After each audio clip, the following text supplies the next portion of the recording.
what's going on? Welcome back to the Friarside chat. It is April 11th, 2024. Padres currently are sitting at, 7-8 after kind of a crazy last week and a half or so since our last podcast. Really crazy. But we also have been playing some not super easy teams.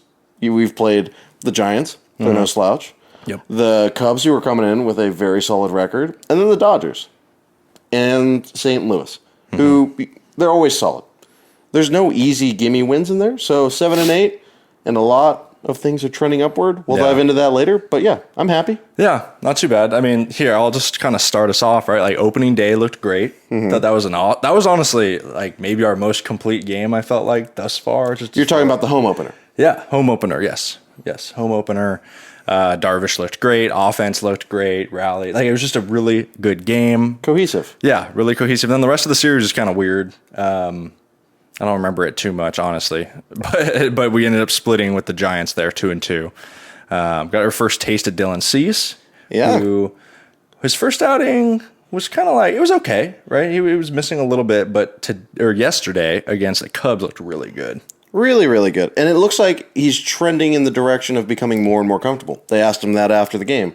How comfortable are you now? Has it taken some time? He said, yeah, I feel a lot more comfortable now than I did when I got here. I'm starting to know everyone's name in the clubhouse, not the players, but the actual staff. And just being able to have that comfortability goes a long way. And it definitely affects you when you don't have that comfortability because your head's in a space that isn't just about the game. So he looks great. Yeah.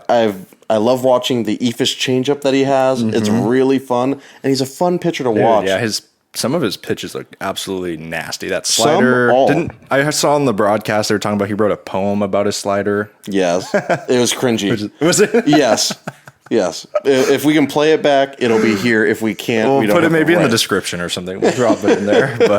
But I mean, that's a nasty pitch, so I kind of get why he might have been inspired to write about it. I think it's kind of cool. I don't know if any other baseball players do poetry. Until you hear it, really? We'll see how I didn't hear. No, it. it's not bad, but it's like the kid in high school that had to stand in front of the class to read his poem. It sounds like that level of poetry. Did he read it out loud? Yes. Yeah. Oh, I gotta find that. Gotta find it. But on that note, though, this team in general, we talk about complete games. I feel like there's already been more complete games than not. And there's been some flukish things that have come up with like Ha-Seong Kim errors. Yeah, those aren't common. I was going to bring that up. He's going to be fine. But a lot of really good stuff. I feel like this year, as opposed to last year we were waiting for everything to click. This year we're waiting for all the results because it feels like they're clicking. It feels like a team unit. And that they're all moving in the same direction, and they're preaching what Schildt is preaching in their own words. Yeah. And it just seems like a cohesive unit. I mean, the record is 7-8, but I feel way better about that 7-8 than I did with our other, 500-ish eras of last year. Yeah. It felt like what isn't working versus it's only a matter of time here. Right. They're playing good teams. Let them go play some weaker teams, win those series the way they're supposed to, play 500 or close to 500 against the good teams, and we'll be in the playoffs. Yeah. And there's so many positives. Yeah. Jackson Merrill. Campusano. Yeah. Profar. Yeah, that's been an odd. I mean, there's a lot. And we'll get into that for sure. Yeah, I think a couple things I wanted to touch on from what you were saying. I agree about the Schildt thing. I think one of the biggest strengths I thought that Bomel had was he was able to kind of stay composed and, stay like even keel and like, we still got this, like no matter how crazy the season got. And like, I'm kind of getting a very similar vibe from Schildt. Like he's like, we have a plan, obviously like we aren't maybe getting all the W's that we want, but like the guys are having good at bats. The pitchers are making adjustments. They're competing, like they're doing all the things they're supposed to do. The results aren't here yet, but by no means is there panic mode, and he's got faith in the boys. So, can I tell you my favorite thing about Schildt so far? What you got? For sure, by far my favorite thing about Mike Schildt. Yeah, he seems very compassionate about every player. There's something that he does in every post-game press conference that I love, and that is if something that is crazy positive that went with the direction of the team that he wanted does not get brought up in the meeting, he goes, hey, I don't want this to go unnoticed. So-and-so out of the pen covered these innings and did a fantastic job. So-and-so had a great base running thing. He gives kudos to his guys. Credit where credit's due. Yeah. And it seems so genuine that he cares about it, that he's enamored by what they're doing in a good way. And the things that are negative are addressed, but in a way that is also we're moving in the right direction. Yep. It's not negative necessarily. And not even just players too. Like he said the same thing about like the clubhouse and the staff, just like, I just want to, mention so-and-so, or I think somebody in like the high, like front office or something retired. And he even called that out and just said like, this dude's been with us for 30 years and I haven't been able to work with him very much, but I know what impact he's had. And, like he absolutely doesn't have to do that, but I think it's a really good testament to just what kind of dude he is. I'm so pleasantly surprised. And the last thing that I'll say about Schildt is that he seems to focus on the right things. Yeah. And if you're a manager and as a player, you are so thankful when a coach, a leader, can focus on the right things and not harp on the wrong ones or get fixated on the wrong ones. Yeah. You want to work on the right things, and he seems to get that. And even when the media tries to put it down a certain path, he goes, yeah, he missed this ball, but like that was a effort play. Why are we not focusing more on what he did here, which was really positive? Yeah. And I'm just sitting there, I'm going, oh my God, I really like what he does too, like when, you can tell like a reporter has kind of like a leading question or whatever, like he picks up on it real quick and he's like, oh, wouldn't you like to know kind of thing. That's like, what you tell me. I didn't say it, yeah. And then I think I just heard there was like a snippet he had just the other day, I think, where he's like, oh, well, thanks for actually looking into the statistics. I like that. Stuff like that. So I love that kind of stuff. So yeah, so far we're definitely fans of him. Let's talk about Monday's game. Was it the biggest comeback in Padres history? Tied? It was probably the craziest. It's up there with everyone refers back to the, Calderon relief pitcher pinch hit grand slam against Max Scherzer. That was also an 8-run deficit. Danny Camarena. Local kid. Yes. Yeah. Yeah. Faced him at Cathedral back in the day. Wow, what a dumb. I mixed that up. But yes, so it was on the same level as that. And oh my God, epic. Yeah. I replayed all of the highlights for days. I was watching the beginning of the game, and I think I was working on something else, and then I was like, I look up and 8-0. I'm like, oh God. And so I turned it off. I kept the notifications on my phone because I was like, I can't watch. Like, I want to know obviously what happens, but I'm not going to watch. Just give me the notifications. So I'm go back and doing, working on whatever I'm working on. And then my phone just starts ding, ding. Yeah, like, one inning. Home run, boom, home. I'm like, what is going on? So boom, turn it back on. And then before I know it, right, it was, like Bogarts went deep. Yep. Did Kim go deep? He did, right? No, Jake Cronenworth goes started deep. it off with a 9-pitch at-bat from 0-2 to 9-pitch at-bat to a home run. And they asked him about it in the postgame. Were you looking to try and drive a ball out? He goes, honestly, I thought I was either going to strike out and I was just trying to put the ball in play, and it happened. Yeah, what a freaking game. Freaking game. Another fun fact, which is not so fun and kind of shocking. Yeah. That was Tatis's first, I think, either 8th or 9th inning home run that took the lead in his career. Really? It doesn't feel like that because he has the clutch gene. Maybe he like always ties it or something. Yeah. Something. But like either that. way, I freaking love the slow motion bat flip. What it gives me goosebumps good, watching it. Holds the bat up, points it to the sky. So good. Well, and unlike the pitch before too, almost got plunked, right? Yep. And then it was boom. Next thing you know, it later. They've done some studies on that. When you get your tower buzzed or almost get hit, it actually pumps up your adrenaline, right? And like you focus. You're hyper focused. That's why you see a lot of people almost get buzzed and then take them deep. Well, sometimes it just gives you that edge. You lock in. You're like, whew, all right. Tatis doesn't need an edge, man. He's freaking nasty.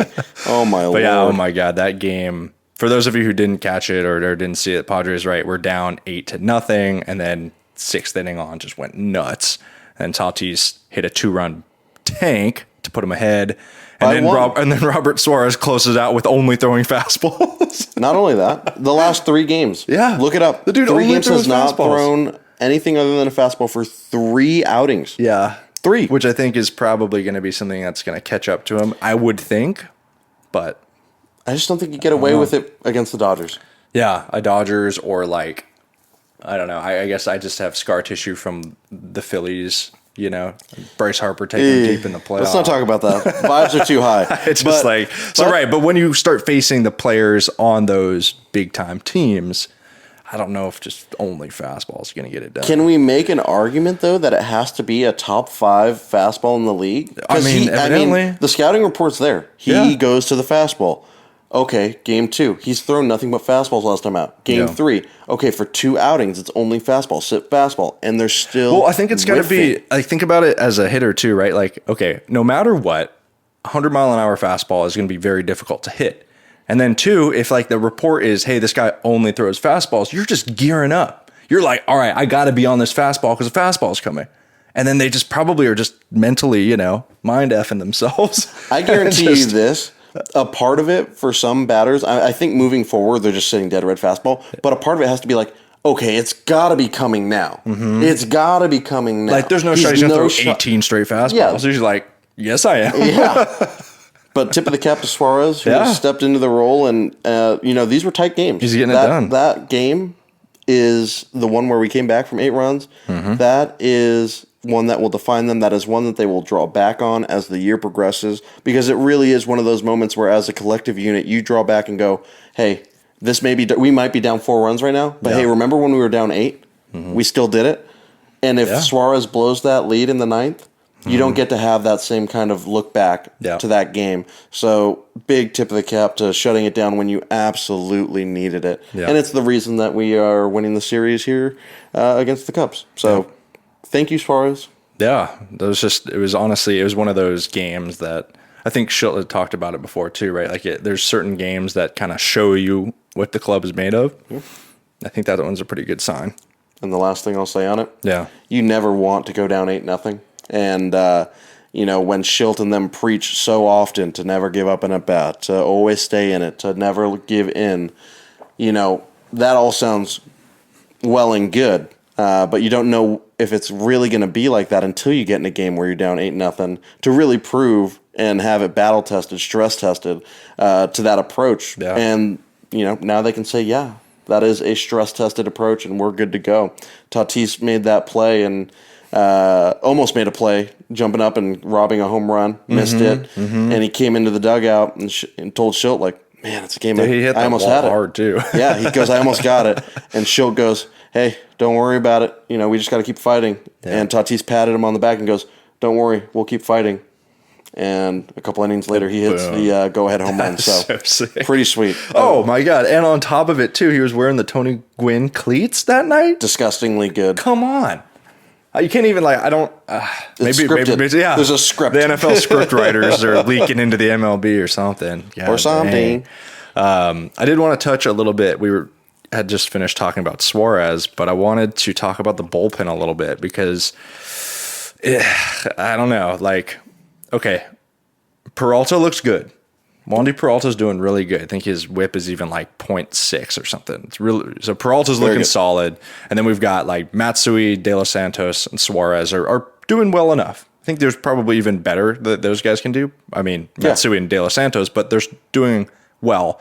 But the rest, the bullpen, dude, it's worrisome, and it makes me weird to see Cosgrove struggle. Yeah, it makes me think more about you had kind of mentioned hey, what is the trading away Wilson The dude was a solid bullpen piece, And then again, I'm not hitting the big red button by any means, but Cosgrove struggling, Brito struggling, Kolek struggling, Avila struggling, and then I don't even know who Jeremiah Estrada is. But he's in the bullpen, and then Morejone's pitched less than an inning this year. So here's my thoughts. It's tough. Yeah, let's hear it.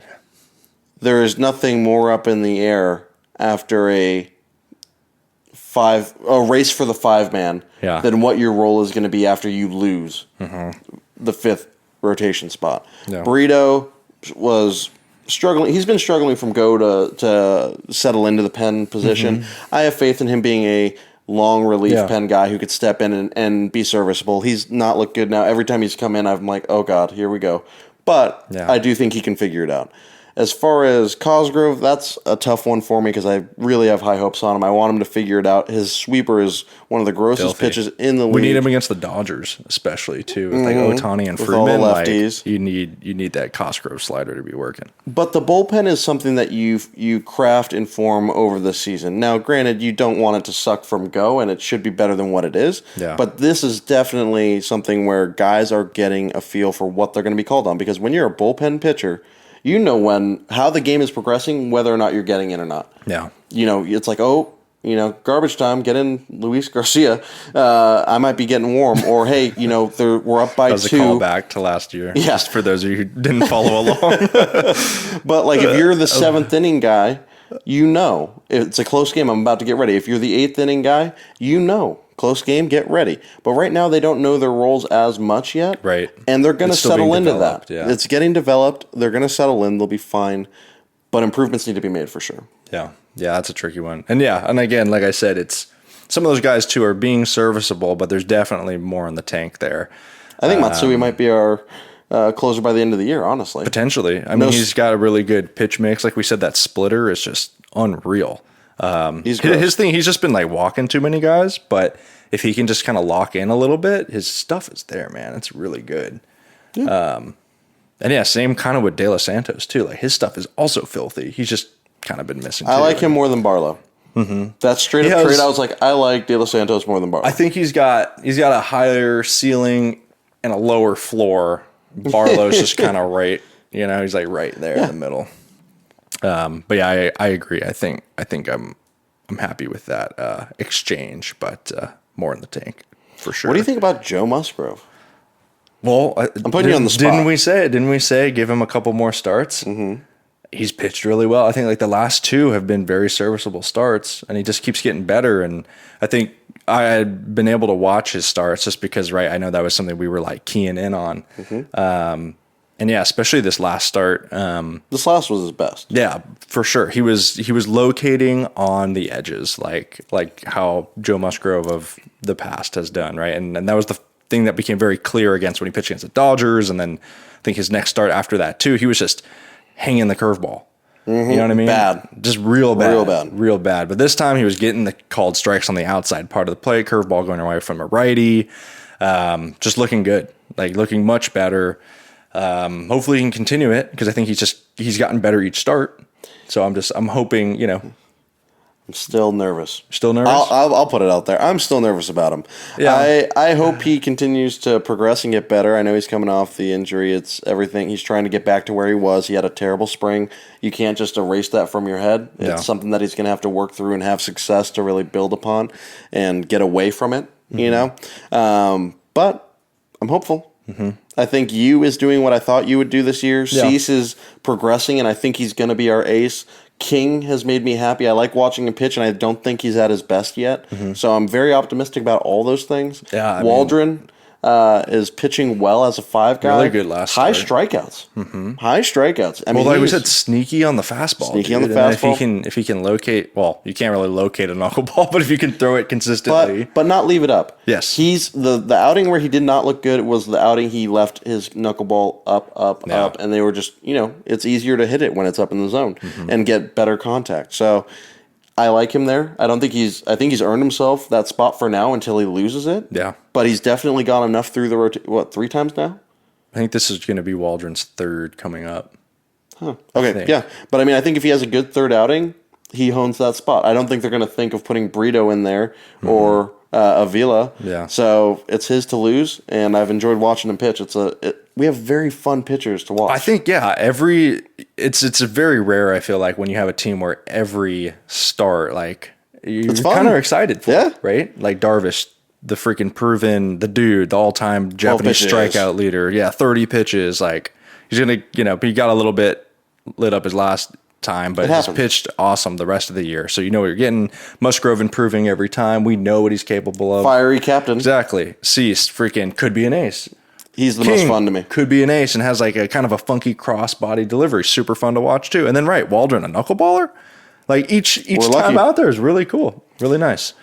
I'm very optimistic about the starting pitching. Hopefully, the bullpen can just kind of, like we just talked about, figure out their roles a little bit better and get in there. Bullpen, check. Starting pitching, check. Manager, check. What do we got? The offense? I got 1 point to make at the top of this. Yeah. We're 7-8. And Manny Machado, for a long time, was hitting sub-200. He's gotten a little hot lately, which is great to see. But you got Manny and Bogarts. Bogarts had 1 extra base hit. when 2 out of your 3 superstars are not performing at the top of the lineup and you still manage to go 7-8 against the teams we have, it's all positive. And that's why I keep telling you, I'm like, I feel so good about this team because they're not even firing on all cylinders, but you can still tell they're a unit. It's not when they're not going, the team can't work. It's dysfunctional. They're still very functional.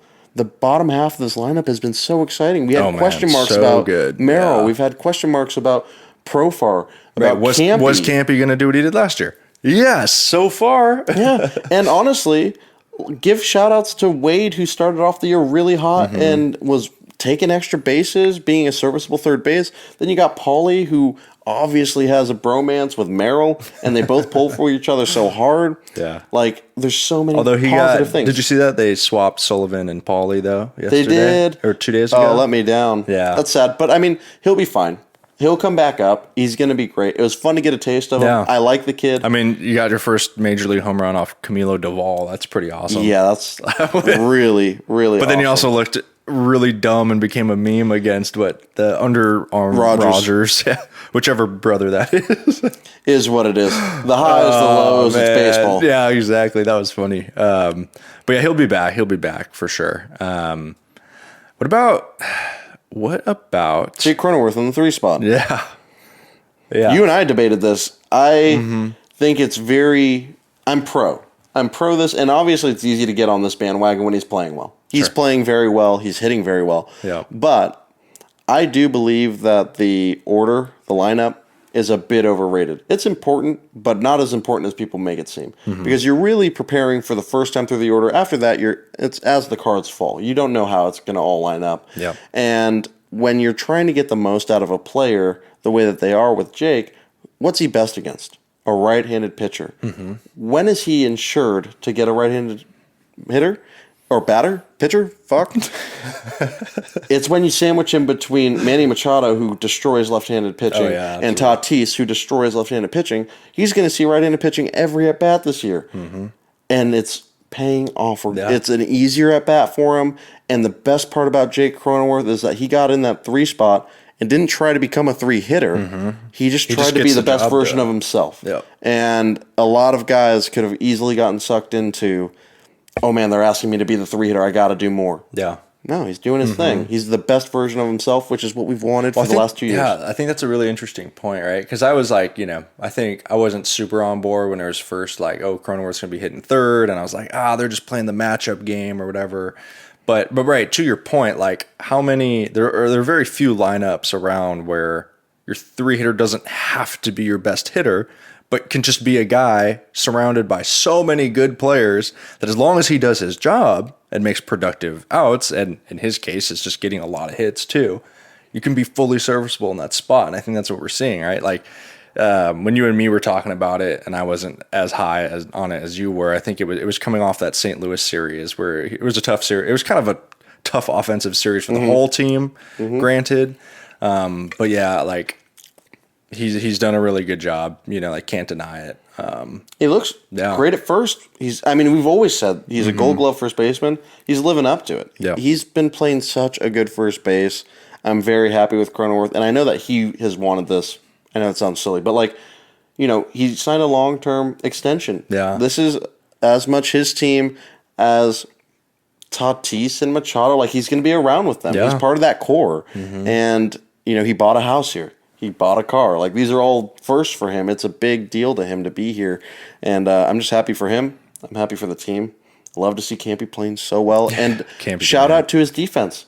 Always been a knock on him. He leads the league in framed pitches, getting extra strikes for his pitchers. That's huge. Awesome. I'm curious if Higashioka has been helping him out with that, because I know coming in to the team and when we were doing our due diligence on that trade, I remember reading that Higashioka was like number 2 in that pretty much for his whole career, like behind like Austin Hedges, I think. And quick note on that too. How about Higgy with that throw him out, 2 guys out and hit a bomb in the same inning? Like, you don't see that every day. Take the lead bomb. Yeah. So that's just a quick little shout out. Love to see it. I just am enjoying this team, man. I am so happy. Yeah. We didn't know what we were going to get. And it's we still not, don't. We still don't know. But it is fun. When we talk about getting off on the right foot, like, yes, they're 1 game behind 500, but for all the reasons we've stated in this episode, man, it could get so much better. Yeah. And it's just fun to watch. Fun Padre games to watch. I will go and support this team and buy $18 beers. Yeah, that's actually a good segue. If you're watching on the YouTube, you can see I'm rocking that SD Padre poncho giveaway from whatever that Tuesday night game Easter or whatever. poncho. We were able to make it out to our first game of the season last week, and it was freaking awesome. The new Gallagher Square update to Petco Park, awesome. Cool. Really, really cool. Super family friendly. Crazy like jungle gym thing in the back where your prediction is going to be shut down. It will not be there in 3 years' time. I promise you. As someone who has kids, someone will fall down on that thing and it will be shut down. So go enjoy it right now before they shut it down. Don't let it be your kid. And then the atmosphere. It was a Tuesday night, and it was Electric. electric. It was like a packed house. And really cool fans, too. I mean, we were sitting in a pretty good section, right? 115 down the first base line. Yeah, we were surrounded by some great people. We were all having a great time. Yeah. Laughing. And like true baseball fans. Like they knew what was going on. They were into the game. They were all Padre fans. Of all ages. Yeah. All ages. It was a Young, old. really cool group. Except for this guy over here sitting to my left. I'm the loudest person there, yes. No, it was fantastic. We had a really good time. And go support these guys. I mean, they're all about it. They feed off of us, and man, I want to go back. Yeah, I want to go back. We definitely got to go back again. But they're going to be on the road. Let's talk about the next two series before we wrap it up here. Heading to LA. Well, yeah, off today. Heading to LA for 3, and then heading over to Milwaukee for 3. Both teams are good. Two of the best record-wise. Two of the best teams in the league. Let's see. When do we play the crappy teams? I mean, they're we need some Marlins tested. in our life. Yeah. You want to hear a fun fact about the Dodger Stadium? Let's hear it. They asked Tatis after this most recent game against the Cubs, what is it about Dodger Stadium that you love so much because you play so well there? He goes, I don't love it. He gets a lot of booze. A lot of booze. He gets a lot of him crap. And Machado get a lot of crap. But at a lot of stadiums. But he still has a plaque for hitting that, the one that went over the whole stadium. Really? Yes. Mark McGwire has a plaque. Wow. He has a plaque. That's awesome. And Tatis said, I know they don't like my name there, but they see it every time, and I love it. So that's awesome. He feeds off of it. Well, he knows what it is. I remember one of like the funnest Tatis memories that I have was that year where Trevor Bauer was doing the whole cover up one eye thing, and then him and Tatis had faced off, and Toddy took him deep twice and gave him the eye. Yeah. That was epic. But that was such entertaining baseball, man. Oh, my God. You didn't have to be a fan of either team to enjoy those at-bats. It was pure entertainment. Yeah. I got the pitching matchup, or at least the forecasted pitching matchups here. All right, who do you got? It's looking kind of, it's early, and again, it's the Dodgers. They're a very good team, but advantage Padres potentially starting pitching wise. Here's what we got. What do we got? Game 1's going to be a good one. We got Michael King versus Yamamoto. You said Michael King, and I just smiled. Because I'm like, I think he can navigate. He's a pitcher. And I know that sounds silly, but there's a difference between a hurler with stuff and a pitcher. Yep. And I think when you go against the Dodgers, they're good enough to beat a hurler. You need to pitch to the Dodgers. Yep. And I'm excited to see what he does. And I know Yamamoto is going to want to do better than he did last time. And he's been looking real good, too. He's been spotting up more. It's going to be a really good match. Really fun series for 1. What do we got for number 2? Number 2 is Waldron, the knuckleballer, versus, is it Gavin Stone? Stone. Yeah. Is that his name? Gavin Stone. Yeah. They're top prospect. I don't think he's a rookie anymore.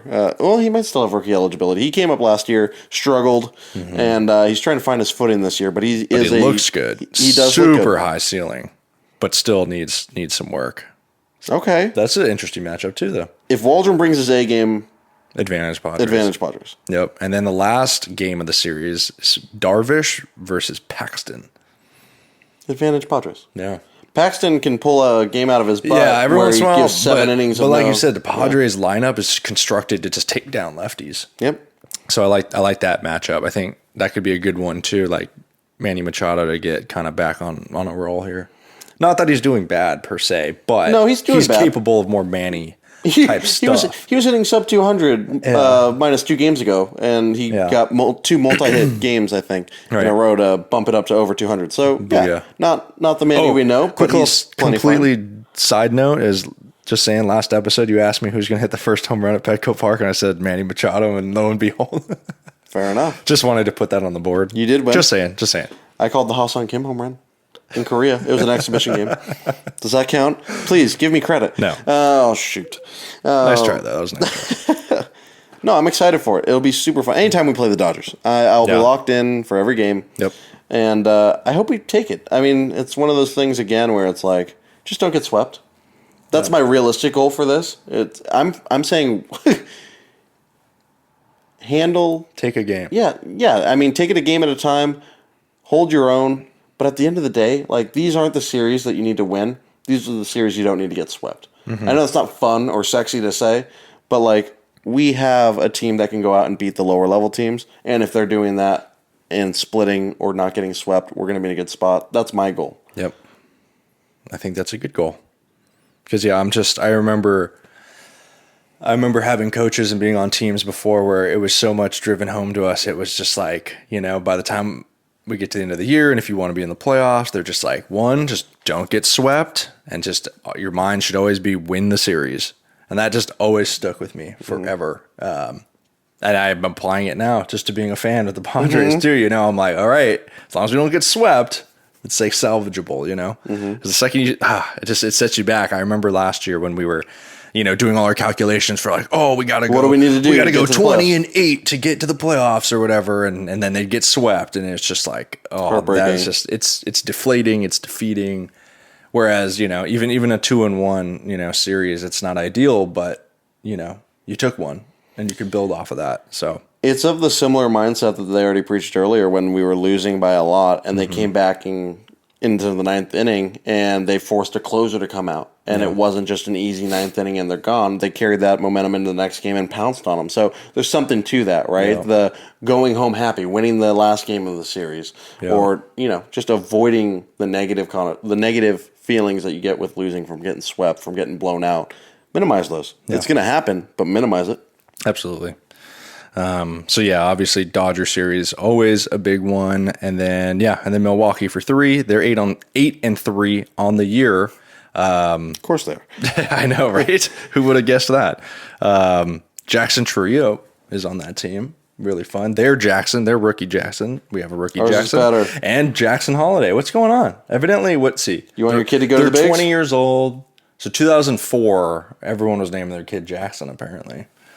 That's really funny. I think my cousin's name is Jackson. Actually, one of our former coaches' kids. I have 2 former coaches whose kids are named Jackson. I think they're like the stuff you tune in for. Jackson podcast. Yeah, I don't know. There's something in the sauce back in the day. Yes, that Jackson sauce. No, vetoed.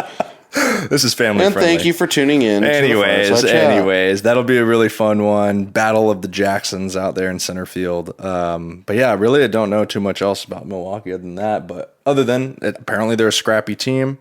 They still got Yelich. Who's going off? Contreras is a good catcher. Hoskins is on that team. I think Devin Williams is out. But they got good guys. That one should also be a fun series. I know. This is super out of left field here, but for some reason, I just always associated this isn't even invalid anymore because the Padres changed their colors. But I remember as a kid when the Padres' colors were, kind of that, like a navy and like a sandy color. Mm-hmm. The Brewers had the same navy and like that barley brown sandy color. It was like gold. Yeah. And so they had like the same exact color. So I remember back in the day, I used to think like, oh, what the hell? These guys have our colors. We got to be the better color team. Their gold unis were awesome. Yeah. Let's end on a high Padre note. Yeah. Jackson Merrill, tip of the cap, coming up in the bigs, hitting over 300. And not only that, so much hard contact. Yeah. He could be hitting with a higher batting average than he is. Mm-hmm. He's had like 2 bloop hits. Mm-hmm. He's had like 10 hard hit outs. The kid is looking so composed. Yeah, just doesn't strike out very much. Seeing the most pitches out of any player on the Padres. Yeah, we'll talk about just like what a nice spark to have at the bottom of your lineup. Like that is awesome. Like he's just honestly, I would go on a limb and say he's had the most consistent ABs for the whole year. Right? Him and Campy both don't give in. And it's one of my favorite things that I've watched that I haven't seen on a Padres team in some time. Yep. Right? I think even our superstars, they're not afraid to swing and miss and get their A swing off at any time. Right. Whereas these guys will go to their, let me just put the bat on the ball with 2 strikes and fight to get on in any way I can. And it's impressive. Campy's probably the most impressive with his bat to ball skills with 2 strikes. Yeah. Whereas Merrill is probably the most impressive with his takes. And that sounds silly. For those of you watching at home, pay attention when you see him in the batter's box. When he takes a pitch, his front foot is so soft. Some of the young guys that you'll see in the game speeds up on them. They're heavy on the front foot because they feel they have to go get the ball or just, really get into it. Getting anxious. He's got a very soft front foot. Yep. He's seeing the ball well. It keeps your head still. He's just very composed up there, and I think that plays a large part into why he's seen the most pitches, why he's having the most success, and why he continues just to making swing contact, at the right pitches. Man. I'm such a big guy into just making contact. I hate strikeouts as a player. I hated strikeouts. I got so pissed when I'd strike out. So I don't know. I know there's a lot of different philosophies. You were mad a lot during your career, weren't you? I know there's a lot of different philosophies on 2-strike approaches and whatnot, but yeah, I see it with Campy, for example. I feel like he kind of chokes up a little bit anyway. Yeah. But you can tell when a guy changes his approach with 2 strikes to not strike out. This team's gritty, man. And I think it's those 2 guys are really good examples of having a good eye, being patient, being gritty with 2 strikes. It's obviously going to give you results. Last note on Merrill, which was such a wow, you are mature beyond your years. A, how he fields every question with the media, but B, they asked him. He hit his first home run to opposite field, which is a left-handed hitter. What a gift! Bonkers, yeah. But they asked him is that going to be part of your game? The power. You're a bigger framed guy, and he goes, it's in there. But that's not what I'm trying to do. Yeah. When it comes, it comes. I'm hitting line drives. That's not my role right now. Yep. Will it change in the future? I don't know. It can. But right now he knows what his role is, and he's not deviating. Very easy, again, for a young guy to get caught up in how far can I hit it? Yeah. That was awesome. Let me do that more. No. Staying true to his approach. Yep. Could not say enough good things about him. Team and guy, how he's playing center field. Trusting the process guy. He's exactly the kind of young guy you want in your system. Beyond his years. Love it. I think that's going to do it for this week. Thank you again, everybody who tunes in. Again, this is Brandon. I'm Vince. This was the Friarside Chat. We will see you next time. Go Padres. Go Pods. Later.